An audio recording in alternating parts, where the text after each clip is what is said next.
Happy New Year! It's 2026. I'm Tom Ellsworth, the Biz Doc, and I'm going to open the year with 10 predictions for 2026. As you probably saw, early last year, I made 10 predictions for 2025, and if you want to know how I did on those, and you should go find out, go look at last week's episode and see how the Biz Doc was graded by ChatGPT and Gemini for my 2025 predictions. But now, it's 10 into 2026. What's going to happen? Where is it going to go? Is it going to be fast? Is it going to be slow? I'm going to tell you this week.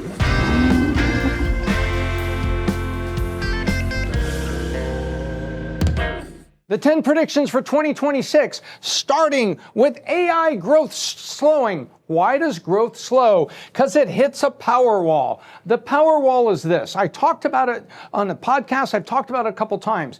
AI data centers need power. Everybody can't be building data centers at the same time, but they are. Everybody can't just be asking for more AI at the same time, but we are. So suddenly there is a power bottleneck. Why? Because as with building anything in life, you have to get a permit. Permits are tough to come by, especially when you build these large data centers out in rural areas, those communities and counties saying, wait a minute, I'm not sure we want this here. And then they don't want all the power demand for the data center to cause the price of power to go up for the consumers in that area. The consumers hear about it and go, whoa, wait a minute, is my power bill going to go up, my electricity, because there's a data center in town or in county or in this part of my state? Yes, it is. Supply of energy is only this high. Demand is this high. Guess what? The price goes up because the power company raises it, even though the states have energy regulatory groups and there's a Department of Energy at the United States that try to help moderate all this. Well, guess what? It takes time to build the power. It takes time to get a permit. It's not going to be chips. It's not going to be servers and data centers. It's going to be power that slows down AI a little bit in 2026. Number two, we're going to stay on AI, but now it's the ROI on AI. It's not just a shiny object anymore. Suddenly, there's a corporate question about AI. It isn't, hey, are we using AI? Everybody should be using AI. That's what the boards were saying at the end of 2024 and early 25. So the board will be asking, hang on a second, show me the ROI on AI, or you are no longer our guy. That's what the boards will be asking, is they'll be pushing and asking, wait a minute, this was a shiny object. It's supposed to help us do this and that, but did it really? So you are going to see headlines talking about ROI on AI. That's my prediction, number two. Number three, related to AI, but not as much as you think. People like to blame the labor market. There's layoffs that happened in Q4 of 2025, just 3 months ago, and there are still some layoffs happening now, and the labor market looks to be tightening with unemployment edging up a little bit, but not terrible, but definitely edging up, so it's bad for the people that are affected. But what's about to happen? The labor market is worse than we think. I don't mean unemployment at 7 or 8%. I mean, we're about to learn some new words like reskilling. What does reskilling mean? Well, people need new skills because Amazon and many other warehouse operators put more and more robots in, so you didn't need those workers. Some autonomous trucks show up and autonomous delivery starts showing up. You lose some of their workers. So there is a reskilling going on, and we're going to see the following: geographic surplus, geographic shortage of labor, and wrong skills, wrong place, and reskilling. So you're going to see the labor market under the word adjustment and calibration. That's the headlines you're going to see. Labor adjustment continues. Labor calibration continues. Reskilling still a problem in the South as more energy workers needed. You're going to see that. And it's plenty of jobs in America, mark my words, but they're going to be in the wrong places and not all the people have the right skills. So the labor market is going to be challenged in 2026 in the USA. Number four, not surprisingly, the Fed will respond to the labor market. I predict when there's a new Fed chair early in the year, and this is 2026, so I'm talking about this year, and I don't mean this guy. This guy, you know what? He may be moving to Florida. Not because he likes it or the business is good here, but he's going to retire. That's what's about to happen to Jerome Powell. And there's going to be a new chair of the Fed that is probably a little bit more thinking aligned with Scott Bessent and Donald Trump, our president. And they will respond to the labor market early in the year. And I predict 2 rate cuts before June 15th in the U.S. as they respond to the labor market. But as I said, the labor market isn't about unemployment and needing interest rates down. It's really about reskilling and having jobs in geographic locations so people can elevate their income and chase what happened under Biden inflation. However, the stats will come up, it will spook them, and they will make 2 cuts by June 15th in response to the labor market. And we'll have a new picture here of a new chairman of the Fed. Number 5, and we'll be done with the first half of the top 10 for 2026, and I round it out with interest rates don't save the day. So even when interest rates come down, businesses that are challenged, that have weak balance sheets, like a little more debt than they should, it doesn't clean it up because banks will be reluctant to loan to them, and I believe that the mortgage will only get down to about 5.75, just under 6 for people with 750 credit that don't have to pay points. You may see, oh, I got an interest rate of 5.5. Really? How much points did you pay? Meaning you had a $500,000 mortgage. Did you put another $30,000 on that mortgage so you could buy down the interest rate? So you actually had a bigger mortgage, but a slightly lower payment for 30 years, but you had to pay that back?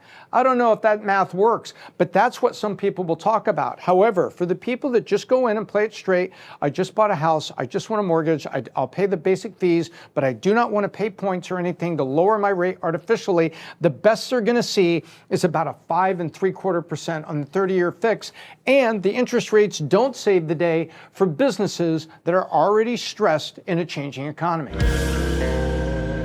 Now we go to the second 5 with number 6. Housing prices are flat to 1% up in the nation. That's because demand will be there, but there won't be enough supply to really bring it down just yet. So prices will be up a little bit. Now you will see headlines about regional changes, such as the Florida Gulf Coast, also known as the West Coast, you know, the Gulf of America as it's known. Well, over there you're seeing as much as 10% decreases in home prices. Why? Because the home prices went way up and then boom, they got hit with 2 hurricanes in 2 years. Interest rates went through the roof to insure those places. It was very expensive to rebuild them. Property taxes are higher because now they're worth more. All those things came to make a perfect storm, but now the prices are coming down as the rebuild continues from the hurricane. There's a lot of supply over there. People are sheepish because they're thinking about the hurricane and they're thinking about the cost of the homeowner's insurance. So guess what? That area comes down 10% because people were more reluctant to move there. But all you New Yorkers that don't like the new mayor, guess what? You can find deals in Tampa, St. Pete. Come on down. Good to have you. Just don't bring your blue values, bring your purple values or your red values, and we'll all live happily ever after. In the sunshine with a metal detector, looking for the Rolex that the guy lost yesterday. Number 7, the S&P. Last year I got it right at 6,600. I only see about 10%. The Magnificent 7 is more like the Magnificent 5 these days. And so I think there will be some headwinds. There's going to be labor markets. There's going to be the Fed with interest rates. But I think it's going to be a reasonable year for the S&P. I think it'll be 10%, which takes it up 700 points or so to 7,600. That's where I think it's going to go. I think that's really probably as much as the market could bear because there's got to be some wind in the sails, some profits coming from somewhere. And AI, I think, is going to face a little bit of headwinds, as I pointed out. And I think there's going to be energy stocks are going to do a little bit better, especially with the president changing the rules in Venezuela. So overall, plus minus, headwinds, tailwinds, good news, you know, kind of challenges, all shakes out. So I think it's going to be a 7,600 S&P at the end of 2026. Number 8, I haven't mentioned Elon Musk, so we'll talk about EVs because there's a lot of Elon in EVs. People think that the E in EVs actually stands for Elon, and it looks like this. I believe EVs now on the vehicle side having a shakeout year. You're seeing back last year, people like Fisker were dead, and things changed radically for Lucid. A lot of things happened, and Tesla even faced great competition from BYD in China. And some people were saying, the allegations were that China was artificially subsidizing the price low, especially on the EVs, the BYDs that were sent to Europe and sold obviously in China, specifically to cause headwinds and market share problems and competitive issues for Tesla. What investors are going to be looking into EVs and what the market's going to be concerned about is infrastructure, and hybrids are going to take market share back. Here's what I mean: infrastructure. Charging networks, better batteries, more efficient batteries. All of that will get a lot of investment from the PE and VC communities. Why? Because there's an embedded base where charging networks and stations and things like this, and replacement batteries that are more efficient when you have to replace the whole battery in the vehicle, which is expensive, but you do it. Well, all of that I think is going to get a lot of investment, but something's going to happen at the consumer. Hybrid vehicles are going to make a comeback. Not too long ago, Mary Barra, GM CEO, said about Cadillac will be the all-electric division. Well, guess what? Those plans got scuttled. Meanwhile, Jim over at Ford was saying the F-150 Lightning is our future. Well, those plans got scuttled. So all of that big EV, big percent, 50% is going to be EVs, step back, and now they're selling hybrids profitably, and you and I want the hybrids. Hybrids go a long time, plus it's got gas, so you don't worry about running out because you can run on gas if the battery's depleted, and you recharge as you go along the way. So you kind of get a little bit of both, and plus it only takes 8 minutes to fill up your tank at the gas station, where it still takes a lot longer than that to fill up an EV, so it's hard to go on a big road trip all the way across the US, which is why charging networks that charge faster and battery technology investments will be big in 2026. So that's the story I see. EV makers facing headwinds. You're going to see headlines about them having a tough time. Hybrids make a comeback, you'll see, and investment in charging networks and technology so you can charge better with bigger batteries that are more efficient in the future.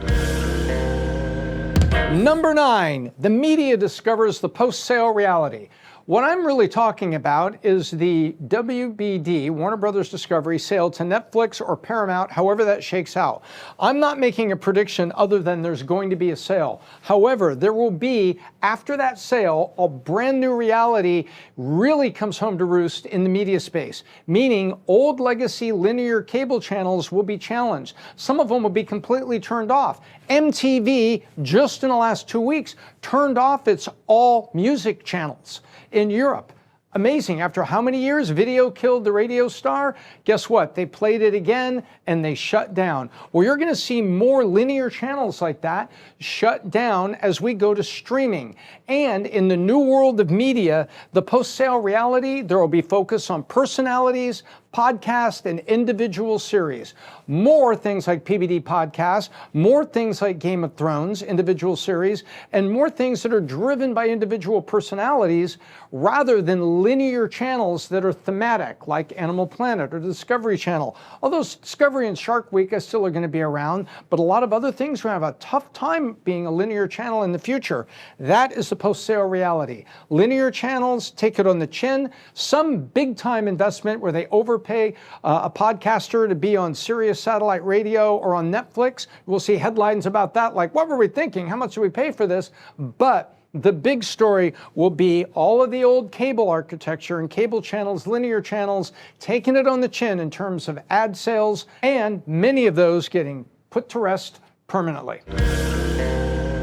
And number 10, how can I have a top 10 list without mentioning podcasts and things like the PBD podcast that soared up the rankings and is now more of a news source than ever before? Well, why is that? Podcasts are going to become media's shiny objects, and you're going to see media turning toward podcasts, thinking they'll save the day, trying to get groups of them together. But some of the media companies are going to try to do it like linear channels. What if I got 5 sports podcasts and I put them here and I make a linear channel based on this content? It's not going to work. Podcasts are shiny objects that are bought up or controlled by legacy media companies more often than not will fail. The independent podcasts that are their own production companies and drive forward will continue to sail. So that's what I think is going to happen on podcasts. Some will sail, some will fail, but the legacy media, much like number 9, is going to be in play, making decisions, making offers, writing some big checks that they will later regret. And that is number 10 for 2026. Hold me to it. Give me comments down below. Tell me what you think. Let's debate it now and come back next January and take a look who won that debate and what's my report card.